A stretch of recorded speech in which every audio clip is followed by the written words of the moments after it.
বর্তমান অবস্থা এরকম হয়ে গেছে, তো হাস্যকর অবস্থা হয়ে গেছে। তো ফেসবুকে ঢুকলেই দেখা যায় যে বিভিন্ন রকমের পোস্ট আসতে থাকে। হ্যাঁ, তো বিভিন্ন রকমের পোস্টের মাধ্যমে সবচেয়ে বেশি আলোড়ন সৃষ্টি করে সেটা হচ্ছে যে তয় তরকারি বা বাজারের দাম বা সবজির দাম। হ্যাঁ, তো তয় তরকারির দামটা দেন ফেসবুকে গেলে দেখা যায় যে দাম কম, প্রতি কেজিতে 20 টাকা করে কম, বাট বাজারে যাওয়ার পর দেখা যায় যে আরও 20 টাকা বেশি। যারা ফেসবুক চলায়, ফেসবুকে মানুষ যে বিভ্রান্তি করে মানুষকে, তো সঠিক নিউজ চালায় না, সবসময় ভুল নিউজও চালায়, এটাই তার বাস্তব প্রমাণ। তো এক ব্যক্তি ফেসবুক দেখে ফেসবুকে পোস্ট দেখে যে ইলিশের কেজি নেমে গেছে, 500 টাকা কম হয়ে গেছে বা তারও নিচে নেমে গেছে, তো কেজিতে 200-300 টাকা কমে গেছে, যার ফলে সে ইলিশ কিনতে গিয়েছিল বাজারে।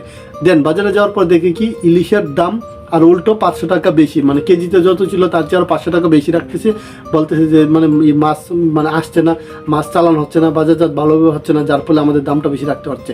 তো ফেসবুকে সবাই দেখে যে তয় তরকারি বা সবজির দামটা কম, বাট বাস্তবে গিয়ে দেখে যে দামটা আছে আরও বেশি বা ঊর্ধ্বগতি।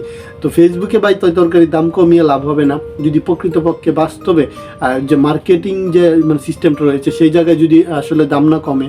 তো বড় বড় বিজনেসম্যান যারা রয়েছে, যারা চালান আনে, তারা হচ্ছে যে মূল হোতা, তারা যদি যে চালানগুলোর দাম যদি কমিয়ে না রাখে, তাহলে সাধারণ যারা ছোটোখাটো ব্যবসা করে তারা কীভাবে দাম কমিয়ে রাখবে আমাদের ক্রেতাদের কাছ থেকে। তো ফেসবুকে ঢুকলে যে জিনিসটা পাওয়া যায় সেই জিনিসটা সবাই হর দেখে, বা আমার কথা বলার কারণটা হচ্ছে যে ফেসবুকে আপনি ঢুকে দেখবেন যে সবজির দাম কমে গেছে, আলুর দাম কমে গেছে, এমনকি ইলিশ মাছেরও দাম কমে গেছে কেজিতে 500 টাকা করে।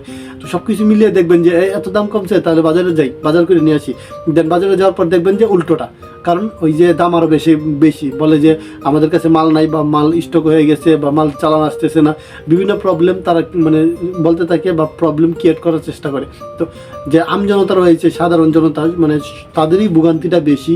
আর কারণটা হচ্ছে যে সরকার যেই থাকুক, সরকার আওয়ামী লীগ থাকুক বা বিএনপি থাকুক বা ডক্টর ইউনূস থাকুক, যেই থাকুক, আপনাকে কিন্তু কর্ম করে খেতে হবে, কাজ করে খেতে হবে। আপনি কাজ না করলে আপনার বাসায় এসে কাউন্ট দিয়ে যাবে না কোনো সরকারই, তার ফলে আপনাকে চেষ্টা করে কাজ করতে হবে। দেন সব কিছু মিলিয়ে যে চিন্তা ভাবনাটা রাখতে হবে সেটা হচ্ছে যে আপনি সঠিক আছেন বা সঠিকভাবে চলার চেষ্টা করবেন। কোনো দল গেল বা না গেল, দল করবেন ওইটা হচ্ছে অন্য বিষয়, বাট দল যে আপনাকে খাওয়াই দিবে ওইটা না, নিজের চিন্তা ভাবনা নিজের কাছে রাখতে হবে।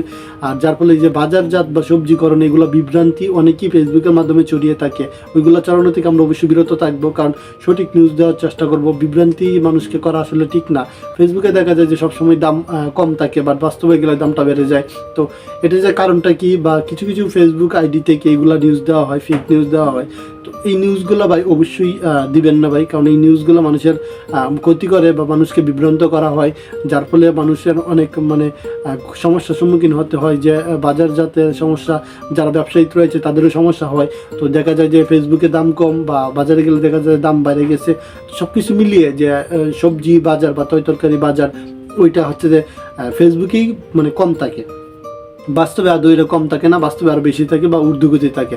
যার ফলে আমরা সবাই চেষ্টা করব কি, যৌথভাবে যদি আমরা পারি তয় তরকারি দামগুলো একটু কমানোর চেষ্টা করব। তো সবাই চাইলে বা সবাই যদি মন থেকে উদ্যোগ নেওয়া হয় যে আমরা তয় তরকারি এত দাম দিয়ে কিনবো না, বা এত দাম দিয়ে এটা আমরা হচ্ছে না, আমরা কমিয়ে নেব। বা যারা বড় বড় ব্যবসায়ী রয়েছে বা বিজনেসম্যান রয়েছে, তারা যদি অল্প পরিমাণে লাভ করে, তাহলে এই দামটা নিম্ন মাধ্যমে চলে আসতে পারে বা অল্প কমাতে পারে। আর কমালে আমাদের মতো যারা মধ্যবিত্ত আছে তাদের জন্য ভালো হবে। যার ফলে তয় তরকারি বাজারটা কমানোটা আসলেই দরকার, সবজির দামগুলো কম অবশ্যই দরকার।